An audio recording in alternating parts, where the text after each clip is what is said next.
at my daughter's Thanksgiving table, the one I wasn't allowed to help set. I gave her an envelope I had been holding for 31 years. She tore it open carefully at first, then faster, the way she used to open Christmas presents when she was so. Then she stopped. She looked at the GIC certificate inside, then at me, then at her husband sitting beside her. He leaned over and read it upside down. "A savings certificate?" he said.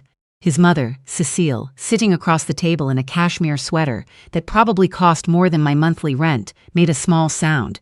Not quite a laugh. A sound that meant she didn't need to laugh because the whole room already understood. "Mum," my daughter's voice was very quiet. "This is from 1993. "I know," I said. Her husband picked it up. He had a way of handling things that didn't belong to him as if they already did. He turned it over, squinting at the numbers the way people squint at something they've already decided to dismiss. "How much is in this?" he asked. My daughter said it before I could. "It doesn't matter." She set it face down on the tablecloth. "Thank you, Mum." The way she said it meant please stop. Cecile reached for the gravy boat and said, to no one in particular, "How quaint. My mother had one of those too, in the 80s. Everyone went back to their turkey. I sat there with my folded hands in my lap and my good blouse from Winners. The navy blue one I'd kept for 3 years for occasions like this. And I looked at the certificate, lying face down, on Cecile's imported linen tablecloth. 31 years. Every 2-week paycheck from the laundry department at St. Michael's Hospital. Every shift that ran over without overtime because the ward was short-staffed. Every Christmas I'd bought one less present for myself and rolled the difference into that account instead. "She's always been sentimental," my daughter said to her mother-in-law, softly, like she was apologizing. I picked up my fork. I ate my dinner. I did not cry. After dessert, I excused myself to find my coat. I heard Cecile say something in the hallway as I was leaving. I didn't catch all of it, only the words hospital laundry and a tone that rhymed with pity. I drove home to my apartment on Gerrard Street in the freezing October dark.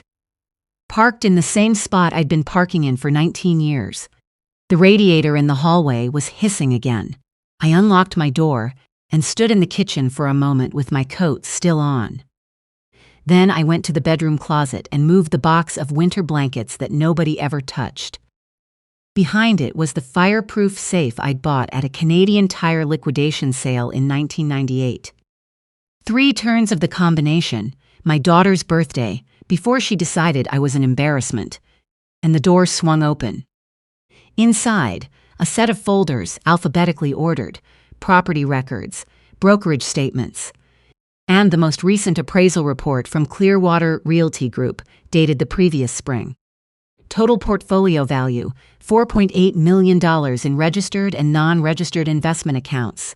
Another $2.1 million in a rental property on Danforth Avenue. And the lakeside resort property outside Halliburton, Birchwood Camp and Retreat. Acquired through my numbered company in 2016 for $1.3 million, currently valued at $2.6 million. Birchwood was the place where my son-in-law's family spent every August long weekend. Where Cecile sat in an Adirondack chair and told my daughter she'd married up. Where my son-in-law had proposed, apparently, on the dock at sunset. A story they'd told 40 times at dinners I wasn't invited to. They had no idea the dock belonged to me. I want to talk about where the money came from, because I know how it sounds. I started working in the laundry department at St. Michael's in 1985. I was 24, just arrived from Cape Breton, no family in Toronto, no connections, no credentials that anyone down here recognized. I washed surgical linens and patient gowns and folded sheets for 12 years before I moved into housekeeping supervision. I made enough to live on. Not enough to save, everyone told me. Not in this city.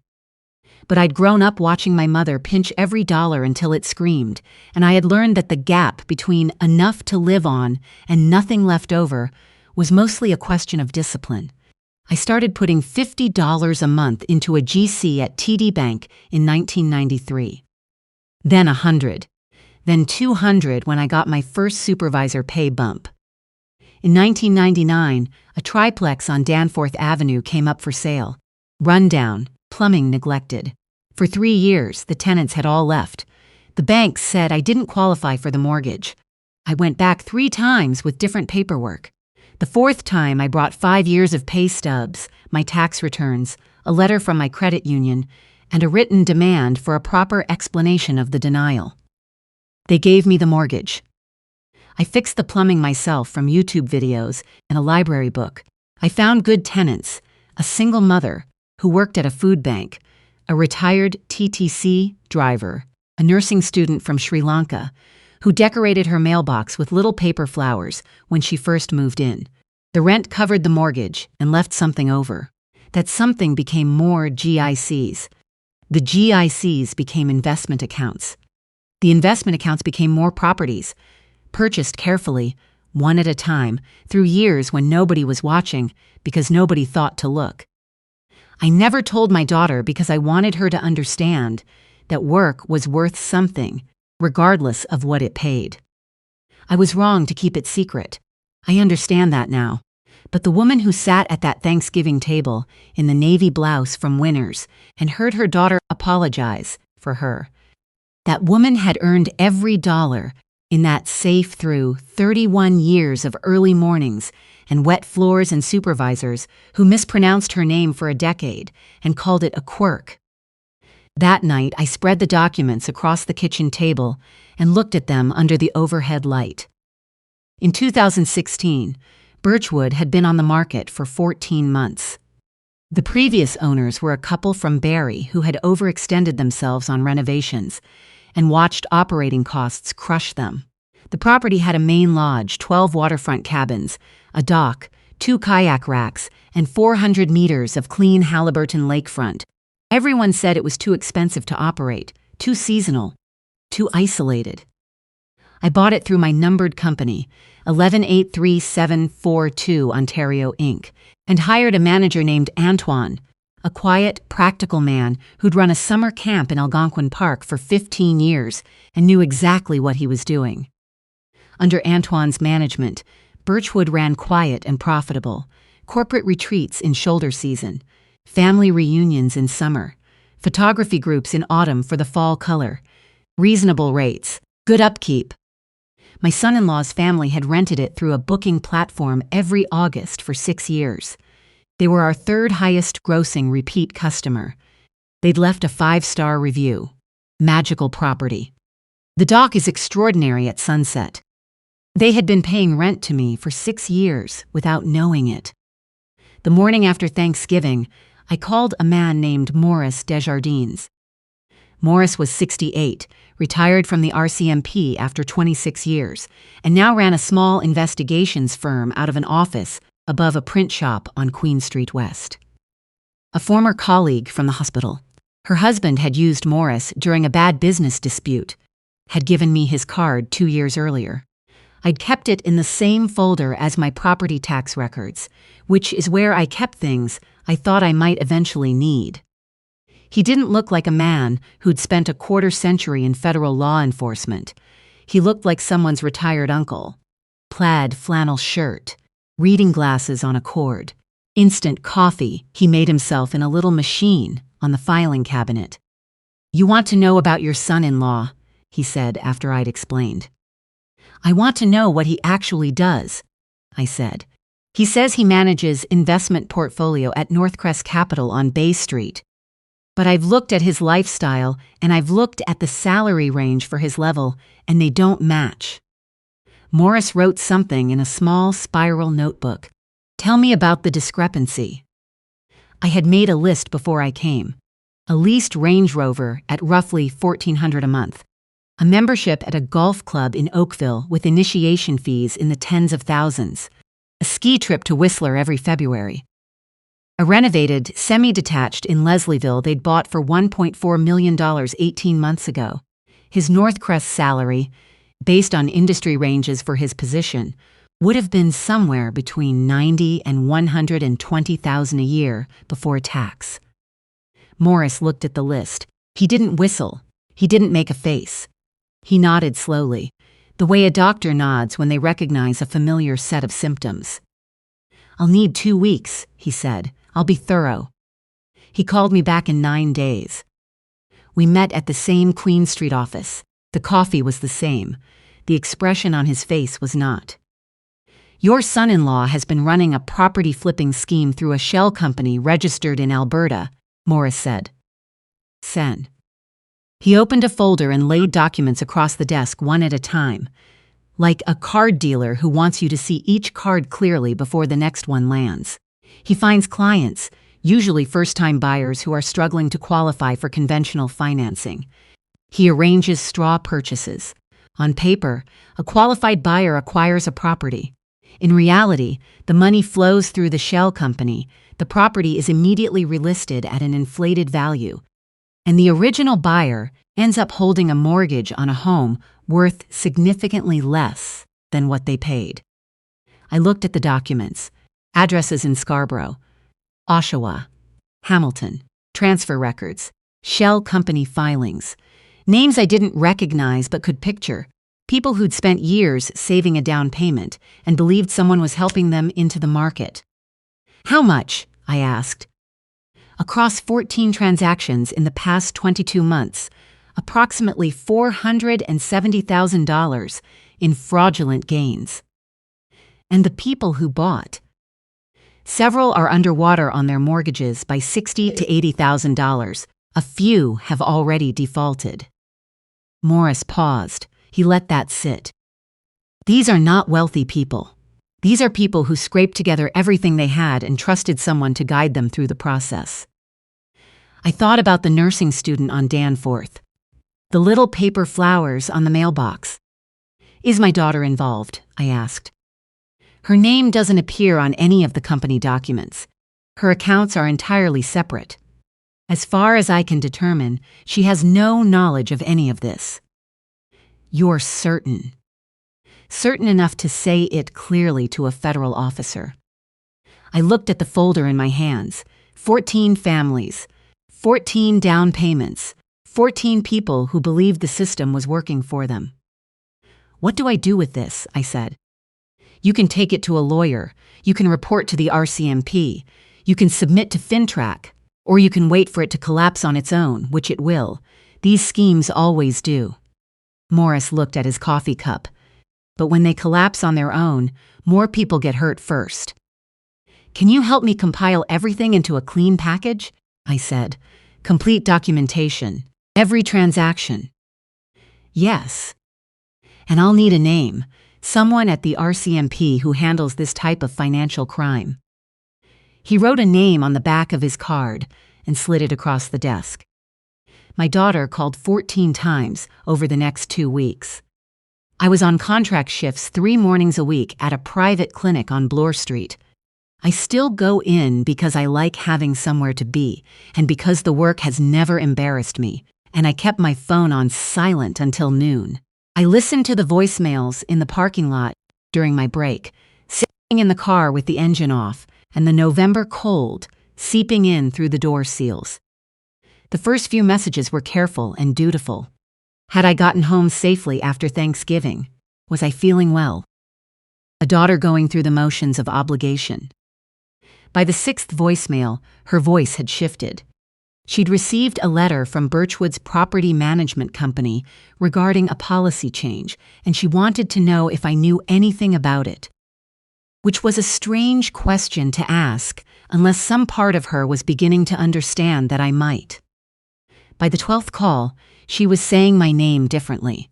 Not the careful, managed version she'd been using since she married into that family. Something older. Something from before all of this. By the 14th message, she was crying. I sat in the parking lot and listened to my daughter cry on a voicemail in a way she hadn't cried since she was 8 years old, and something between us went briefly wrong in a way I've since forgotten. I only remember the sound. The exact pitch of it, the way it hadn't changed in 30 years. I did not call back, not yet. I phoned Antoine at Birchwood instead. "I want to convert the property," I told him. "Stop the private bookings. I want to turn Birchwood into a subsidized outdoor education center for children from low-income families, the kind of kids who've grown up in the city and never seen a lake. A long pause. Then, how serious are you? I've already spoken to a heritage preservation architect. I want to keep the cabins intact. Work with the school boards, the TDSB, some of the northern boards, scholarship programming, partnered with indigenous community organizations in the region. That's a significant undertaking, Antoine said. The mortgage is paid off. I don't need it to turn a profit. I paused. Can you manage the transition? Yes, he said, I can. I contacted the RCMP's Integrated Market Enforcement Team with the name Morris had given me. I sent the documentation and arranged to speak with a staff sergeant by the name of Cote. She was professional and thorough and asked several questions I hadn't anticipated. When I finished laying out everything I had, she was quiet for a moment. You said you want a specific meeting, she said. Yes, at Birchwood Camp and Retreat, November 30th. 2. In the afternoon, my son-in-law will be there, so will my daughter. I would like you or one of your colleagues to be present. Another pause. I want my daughter to see the truth clearly, I said, without it being filtered through him first. If she hears it from me alone, she'll defend him. She's been doing that for 3 years. Send me everything, she said finally. We'll be in touch. I called my daughter the following morning and told her to come to Birchwood on the 30th. Just her. I said I had something I needed to show her. She came alone. I was standing by the dock when she pulled up. The lake was gray and flat that day, the birch trees bare, the dock dusted with the first thin frost of the season. I have always found November beautiful in a way that's difficult to explain to someone who hasn't seen this part of Ontario in the weeks before it locks up for winter. Mum, she walked toward me across the frozen grass, hands tucked into her coat pockets.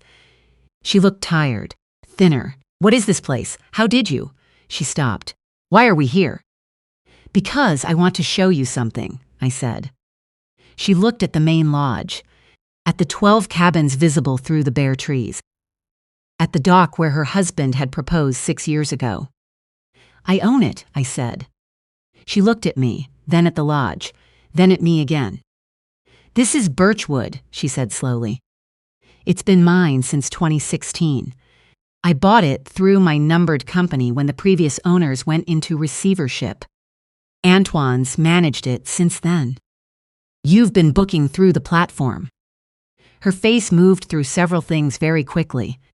The booking confirmations always came from a numbered company, she said, half to herself. We never thought to ask.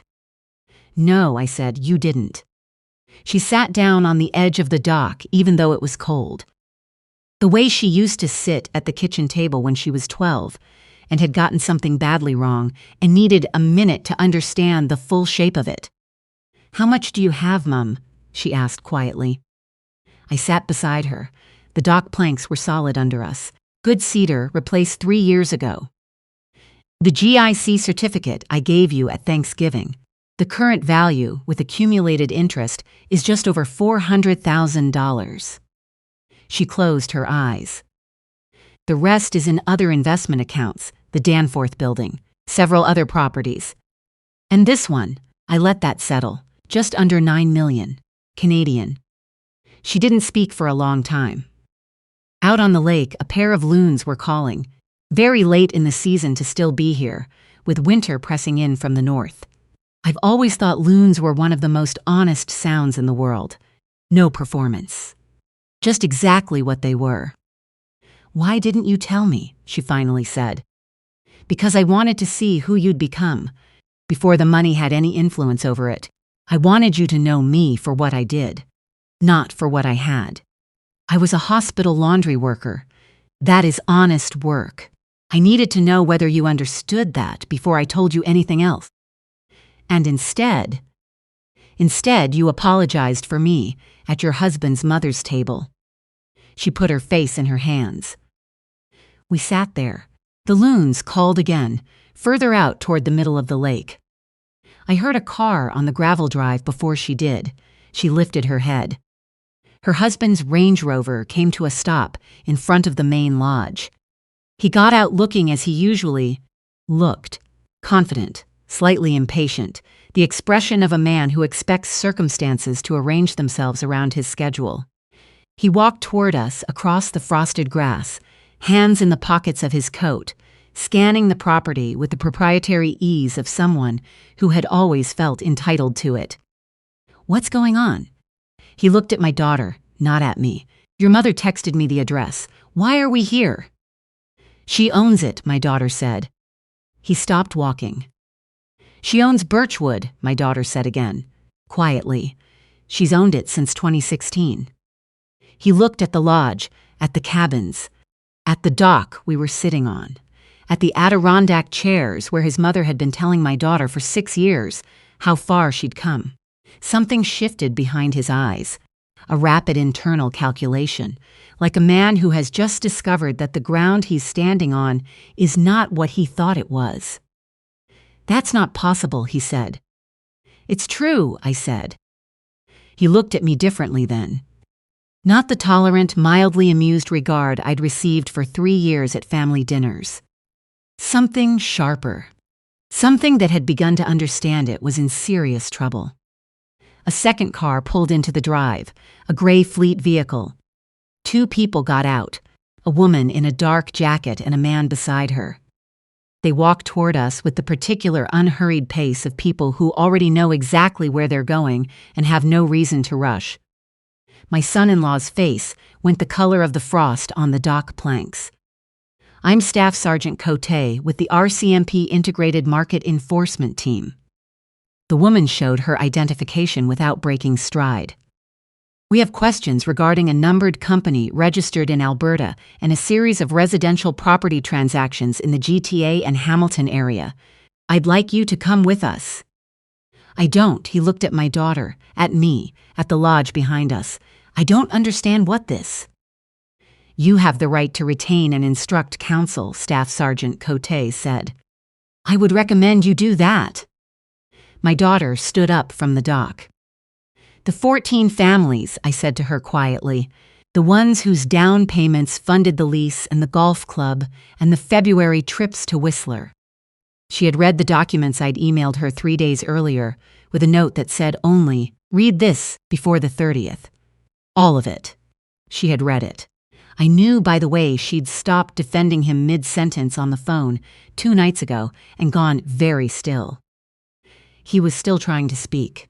He said my daughter's name twice, and then my title. The word he'd always managed to make sound like a small concession someone was making on his behalf. And then his voice broke the way voices do when a person realizes that the explanation they've been rehearsing no longer fits the facts in the room. The officers walked him to their vehicle. My daughter and I stood on the dock and watched. After the gray car disappeared down the lane between the bare birch trees, she turned to me. "Did you plan this?" she asked. "I planned for the truth to be in the room," I said. "I didn't plan the rest. The rest is just what was always true."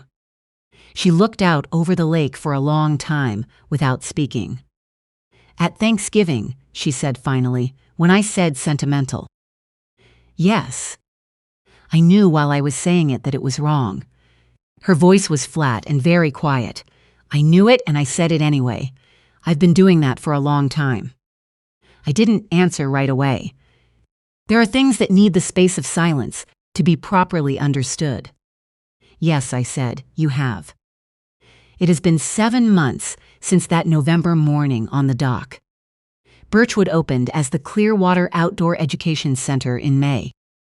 The first group arrived on a Tuesday, 43 grade 7s from 3 different Toronto schools, most of them having never left the city. I stood at the edge of the dock and watched them discover kayaks. There is a specific sound a 12-year-old makes the moment they step into a kayak for the first time and realize they can make it move on their own. I did not expect it to be the best sound I'd heard in years. But it was. Antoine stayed on as director. He hired 2 Indigenous land educators from the Haliburton Highlands to run traditional skills programming. We partnered with 7 school boards across Ontario. There's a waiting list now. My daughter drove up on opening day in work clothes. She helped carry supplies from the delivery van to the storage building and did not ask to be thanked or photographed. She has been driving up twice a month since.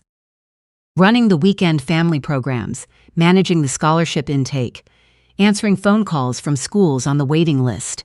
She has not been paid a salary. She has not asked about money at all. Last month, she sat beside me on the dock after the last kayak group had come in for the night.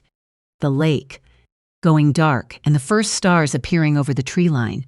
And she said, "Tell me about the laundry department, what it was actually like."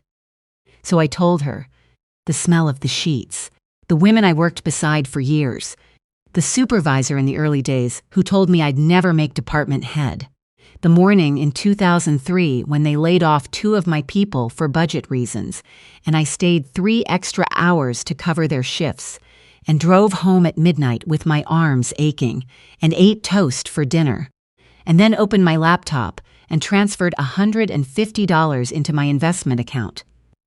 Not because I had to, but because I was so angry, I needed to do something that meant something permanent.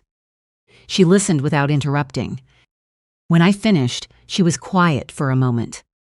"I threw away a piece of paper," she said, "but it was more than that." "Yes," I said, "it was." What was it really? I thought about the loons, which were passing through again on their way south. Late as always, as if they resisted, leaving as long as they could. 31 years of proof, I said, that work has worth, that you don't have to be seen to matter, that the things no one notices are often the things that hold everything else up. She nodded slowly, watching the water. "I'm starting to understand that," she said. "I know," I said, "I can see it." We stayed on the dock until the temperature dropped too far, then went inside and I made tea and we talked for 2 hours about nothing consequential and everything that mattered. I went back to my apartment on Gerrard Street that night. Same parking spot, same hissing radiator in the hallway. I sat at the kitchen table under the overhead light, and I looked at the GIC certificate now framed on the wall above my bookshelf. Not a trophy, a reminder. I am 63 years old. I have cleaned other people's messes for the better part of my adult life. I have been invisible in rooms where people younger and louder assumed the world arranged itself for them. I have watched them pour champagne over their own reflections while I folded their linens and did not ask them to see me. But I saw myself, every single shift, every single deposit. Every single morning I drove up a muddy lane to a derelict property in cottage country and said quietly to no one, "I can see what this could become." The certificate on my wall is not a measure of what I accumulated. It is a record of who I was when no one was watching. And that, it turns out, was never spare change. That was the whole thing.